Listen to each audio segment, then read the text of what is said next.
If you've been following all of the Battlefield 1 news, and let's face it, who hasn't, you may have heard of the Harlem Hellfighters. What you may not know though is exactly who or what they were and what significance they have in the history of the US Army. They would become known as the Harlem Hellfighters, but what set them apart is that they were a regiment of African American and African Puerto Rican soldiers. Before you understand who the Harlem Hellfighters were, you need to appreciate the time in which they were living.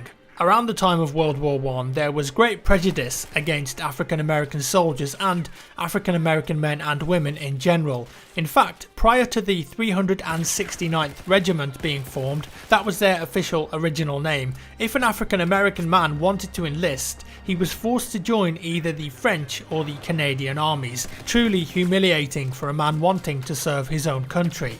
In fact, it was only when America realised they needed more soldiers that they passed the Selective Service Act that required all men between ages of 21 to 31 to enlist. They also then allowed African American men to enlist. This was the time for African American soldiers to prove that they were equal of any soldier, and the Harlem Hellfighters did just that and much, much more. Way more. They put themselves down in history despite their own country working against them.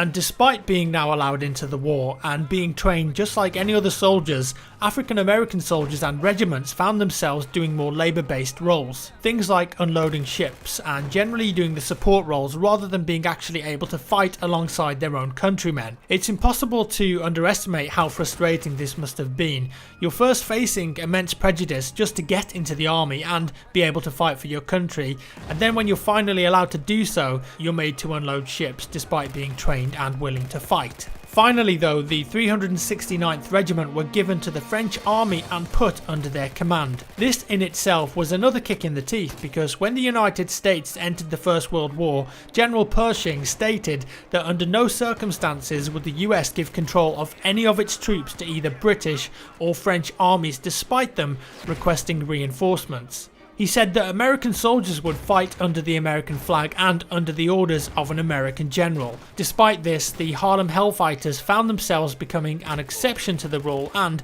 a main reason behind that is the feeling that a lot of white soldiers refused to fight alongside them in combat. They were pretty much thrown away and treated in a humiliating manner, and in this day and age it beggars belief that people, let alone soldiers wanting to fight for their country, could be treated this way. But this was a time where racism was rife, and it was down to the Harlem Hellfighters to prove their worth, and boy, they did.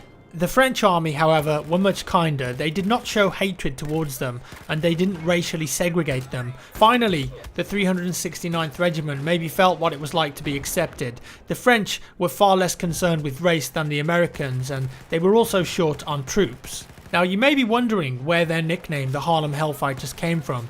It wasn't their only nickname actually. They would also be known as the Men of Bronze and the Black Rattlers, but it would be the Harlem Hellfighters, a name given by German soldiers, that would become the name they'd be known by. The Harlem part was pretty obvious. The regiment was formed from the New York National Guard, so the majority of soldiers were from New York. The Hellfighters name was given by German soldiers who unfortunately had come across them in combat. And to help you better understand just how fierce these soldiers were, let me give you a small story of one particular soldier named Henry Johnson. He was manning a listening post with another soldier named Needham Roberts.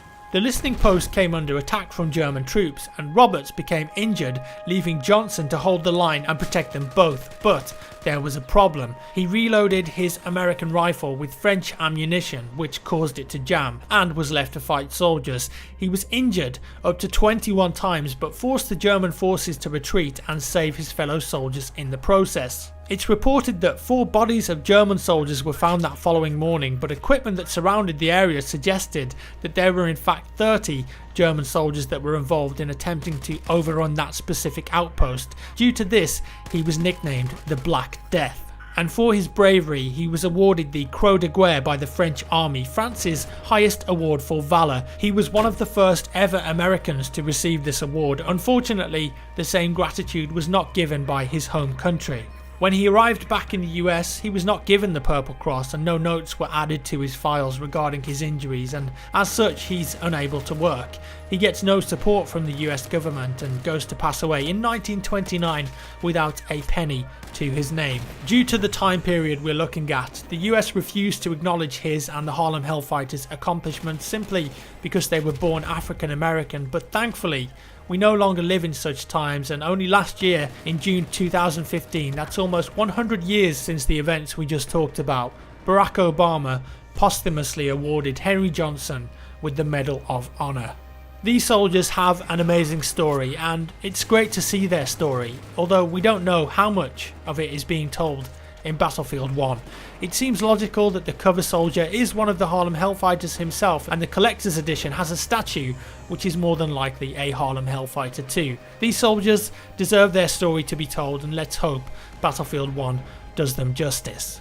And that's all for today, folks. Thank you so much for watching. If you enjoyed the video, give me a thumbs up. If you didn't, a thumbs down, and I'll see you in the next one.